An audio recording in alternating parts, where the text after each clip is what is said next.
Hello, welcome to ONTIC's Connected Intelligence Podcast. I'm Fred Burton, ONTIC's Executive Director of Protective Intelligence. This podcast offers valuable insights and practical advice to help you navigate the complexities of modern corporate security shared by leaders and innovators in the field. Now, on to the discussion. Hi, I'm Fred Burton, here today with Scott Stewart, my old friend Scott. Scott is the Vice President of Protective Intelligence at Torchstone Global. Scott, welcome to the ONTIC Connected Intelligence Podcast. Well, it wasn't much of a welcome with you calling me old, Fred. Well, some things are what they are, my friend. Look, we go back many, many years together, and I think it's a good time to chat about our book, The Protective Intelligence Advantage. It's very timely with the Luigi Mangione trial underway in New York City this week.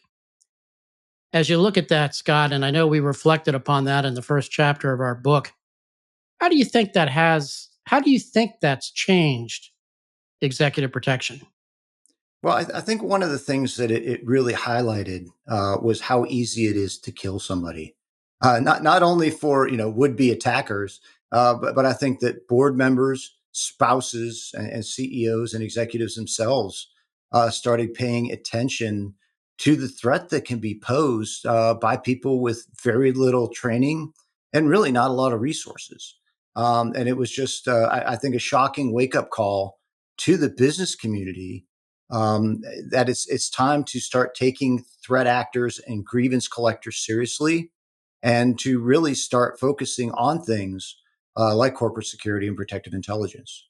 Scott, I know we talk a lot about attacks on business people in our book, The Protective Intelligence Advantage, but as you look out over this past year in the wake of the Brian Thompson targeted killing, do you think the industry has really changed?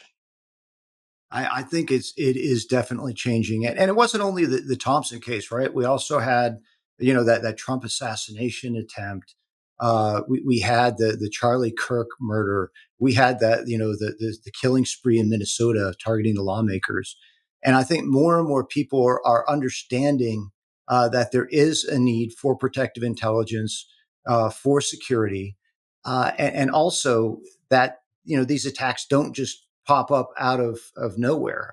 They can be detected. They can be proactively stopped if you have the proper preparations in place, the proper programs in place. So I think we're seeing, a wider adoption, not only of executive protection but protective intelligence in an effort to, prevent the next tragedy. After we put the book together, we're now living through the aftermath of the arrest of the J6 DC bomber, which is a fascinating case. I know you and I would probably have liked to work on that one back in the day.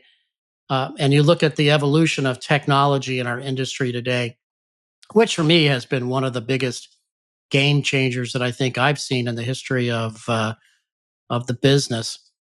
What are your thoughts upon that as you look back on just the evolution of technology in this space?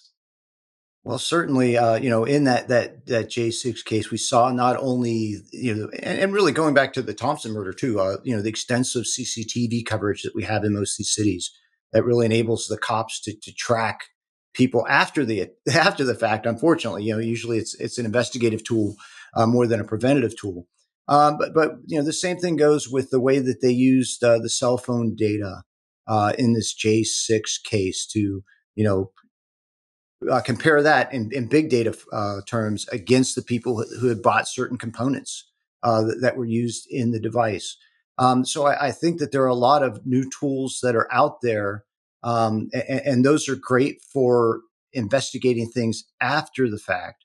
But I think that when it comes to really looking at things proactively and trying to prevent attacks, I think we need to really continue to focus on just simple time tested things, right?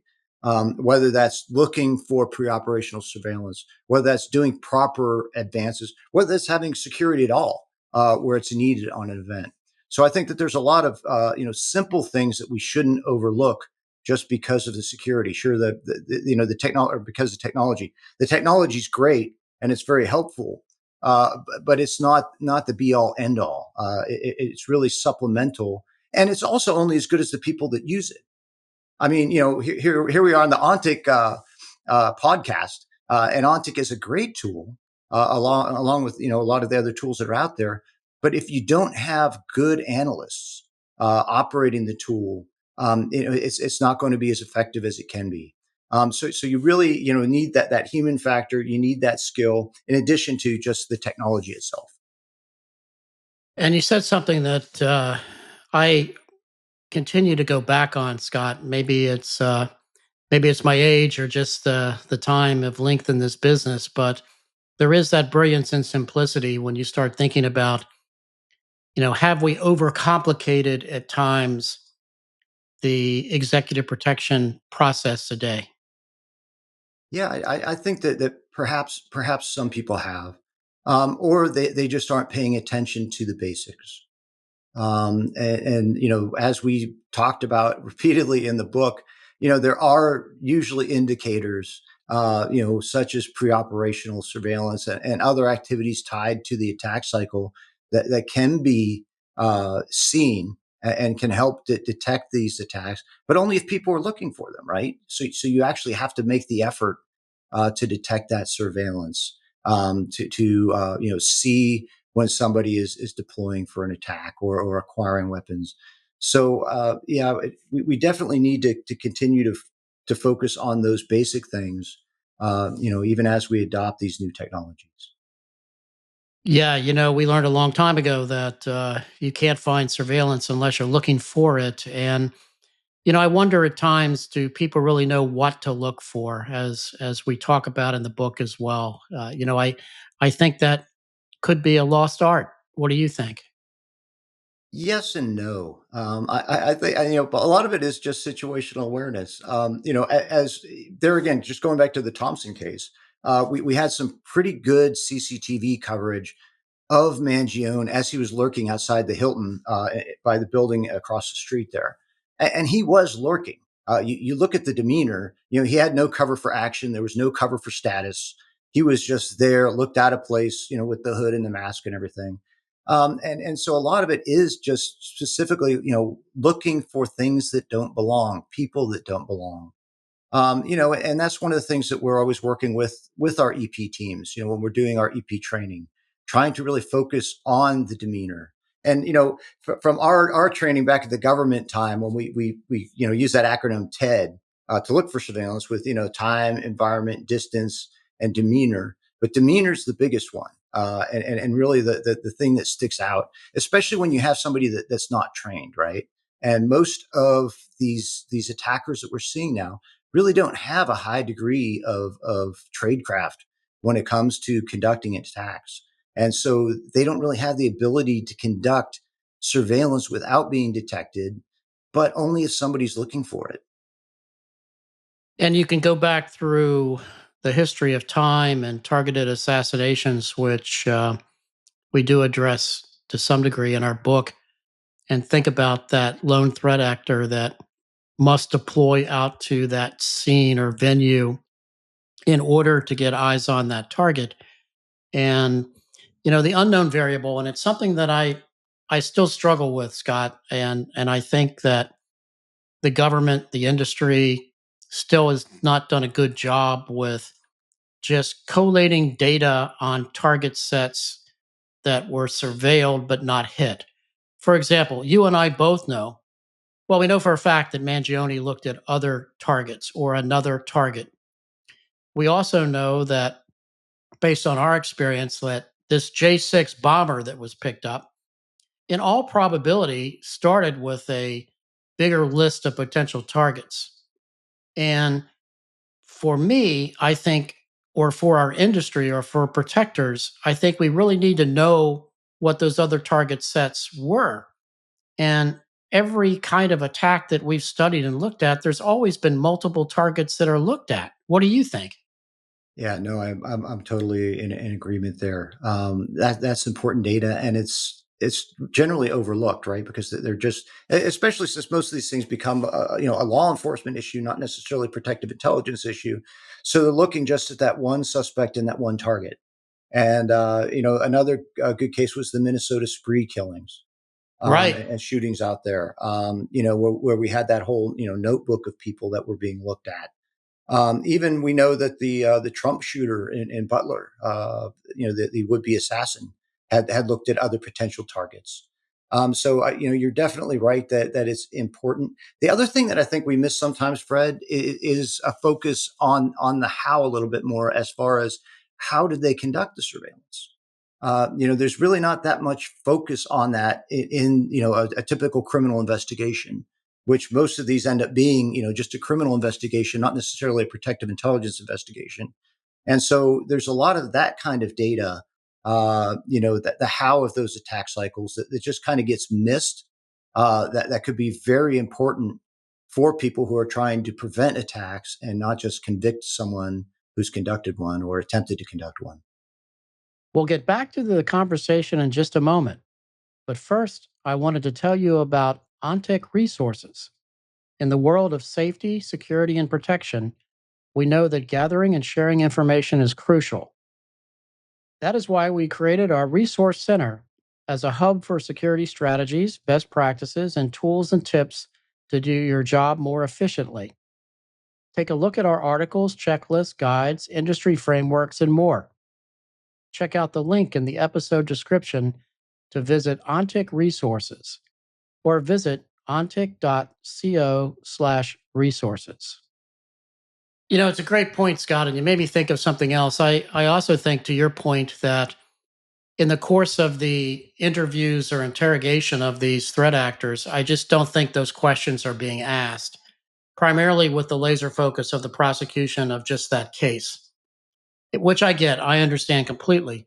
Having said that, from an intelligence gap perspective, it would be nice to know, it would be great to know what other target sets or venues were surveilled, were considered, that the threat actor actually deployed to the scene. As we saw in the aftermath of the first World Trade Center bombing in 93, there were so many other targets that were looked at that we were simply blind to until we started data mining some of the intelligence that surfaced as a result of that. But I'm still somewhat shocked that there's not a cohesive database looking at that is shared in the community. And I understand, the reasons why. We know a lot of the reasons why, but there's just so much that's out there that I think that we could all benefit from if we knew. For example, if the J6 bomber conducted surveillance of 12 different targets, boy, that would be nice to know what they were, right? Yeah, and we do get that occasionally. I mean, we've seen some sting cases, for example, where you've had kind of a would be attacker talking to an FBI agent or informant, where they kind of talk through that kind of targeting process with target selection, target identification. A good one that I think of not too long ago was the guy who was looking to attack a church in the Pittsburgh area. And he had looked at several other targets, but decided that they were too difficult because of the security there. And so he had settled on the one church that he was going to target because it had very little security. There's no CCTV.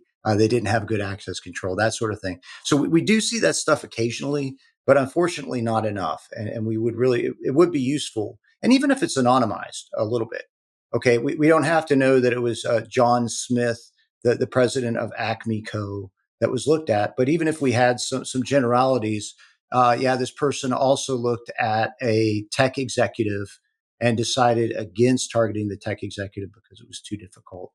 And we had a little bit of that in one of the cases that we talked about in the book, which was the kidnapping of Eddie Lampert. And Right. we know that the perpetrator, the primary perpetrator in that case, had actually done internet searches on a lot of prominent citizens, there in Connecticut. And then after kind of winnowing it down, he chose Lampert because of basically the ease. He was an easy target compared to some of the other hard targets. And actually, they diverted away from kidnapping the child to Lampert himself. just because of his regular schedule, and basically the results of their surveillance on him and on the office. So we do get that sometimes, but it would be extremely useful if we had more of that in more cases. And maybe that's something we can impress on listeners now, that, hey, if you're working one of these investigations and you have an opportunity to see this evidence, or to talk to the perpetrators, this would be great stuff to share, if we can even kind of anonymized a little bit, just so that everybody can learn and benefit. Yeah, for sure. I just don't think those questions are being asked at times, which shows the approach is not one of a protective intelligence mindset. It's just solely of let's build this case for a conviction, Well, which that I goes certainly. back to what we did at the State Department, though, right? We would go out on one of these investigations with the FBI or another agency, and they were all focused just on the who. Whereas our focus, I mean, it was is important for us to get out there and help find the person, bring them to justice. We didn't want to ignore that, but we also wanted to prevent the next attack. And so that's why we were so focused on that how. How did they conduct this? How did they do the surveillance? How did they place the bomb? Whatever it was. And so looking at those mechanics so that we could detect and then deter the next attack. And that's really what we need to see more of, in the industry. But then I also think, in working with our government and law enforcement partners. Scott, you touched on something that I think is so critical today, and I know we talk about this in the book too, is that digital exhaust. To me, you can look at these case studies which we've looked at, and think about those fingerprint warriors or those threat actors. I guarantee you, the J6 bomber, and much like Mangione did, they get on their laptop or computer, and then they start doing their digital stalking of those potential targets. And there's so much information out there. How important is the elimination of that digital exhaust today in your from your perspective in the whole concept of the protective intelligence umbrella? Oh no, it's huge, and of course that's why we dedicated a whole chapter of that in our book to not doxing yourself, right? And that's one of the things that we do see happening a lot, is that people really don't understand the threat that's out there. I think there's more awareness coming in, but still, by and large, they don't understand the threat that comes from those crumbs, and how a threat actor can connect the dots to really get a good picture of the life patterns of a potential target. We do a lot of what we call public profile assessments on our clients, and we find that it's very, very productive and very useful, because they allow you to see where those gaps are, where they can be shut down. There's so many cases that we've run where we have found that an executive has their Venmo account open to the public. And that allows somebody to see where they get their haircut, where their kids go to school, where they buy their coffee. It's really put down that whole pattern of life. That's just dangerous. We see the same thing with Strava, the exercise app. We recently did a public profile assessment on a client who had gone to great lengths to hide their residential address by, basically, buying it under a really covert LLC with no link to the family. So it wasn't, Smith Family LLC. It was a pretty well hidden LLC name, but and they also were using the office address for a lot of the form, the formal forms. So things like political contributions, taxes, et cetera, was all going through either an attorney's office address or their corporate office. But what they did is they had Strava on an open public, and so you could see where they began and ended their workout every morning. And there again, that doesn't take a rocket scientist to figure out, okay, this is probably their residence. In addition to giving out the entire route, right? So if you want to assassinate this person, then you look at the route, you go out and follow it, and you look for that ideal attack site. So it just is very dangerous. And so trying to put those, those pieces back undercover and to hide them is important. And of course, that's why, we, both you and I, but Ontic and Torchstone partner with company like 360 Privacy, that is very good at that. Going out and trying to get the information taken down from those data aggregators, so that somebody can't pay $5, to run a profile through one of these data aggregation sites and get everything that they need on a target. And that's specifically what the planner of the Lampert kidnapping did. Is he ran those data aggregator site reports, and then we also saw that in connection with the Minnesota case, where several of the data aggregators were listed in the notebook they found in the vehicle of the shooter. So taking that stuff down is huge and important, and hopefully the message is getting out on that. How surprised was the client when you showed him or her that data that was so out there? Well, no, it's they are surprised, and of course, then it's the easy fix, right? Hey, let's make this private. Let's shut this down, and that's the next step. The other thing that's good with when we do the public profile assessments, it also helps us see what's not out there. Okay, so this is not out there. This is not available. Keep it protected. It's a dot that we don't want them to be able to find. The other thing that I think is useful with those products is that it helps desensitize clients to information shock. In the past, I've worked with some individuals who are doxxed online, and they're freaking out because they're like, "Oh, this person must be following me. They know everything about me. They know my residence soldier. They know where my children go to school. Blah blah blah." Well, yeah, it's because your wife's posting it all on Facebook. That's why it's there. And so helping them understand where those gaps are, how you can close, those vulnerabilities down is useful. But then also just helping them understand where the information comes from. So if they are doxxed, uh, and then hopefully they understand the progression there. That okay, I've been doxxed. Maybe I need to step up security and take care of some things. As you look back over the book we put together, The Protective Intelligence Advantage, Scott,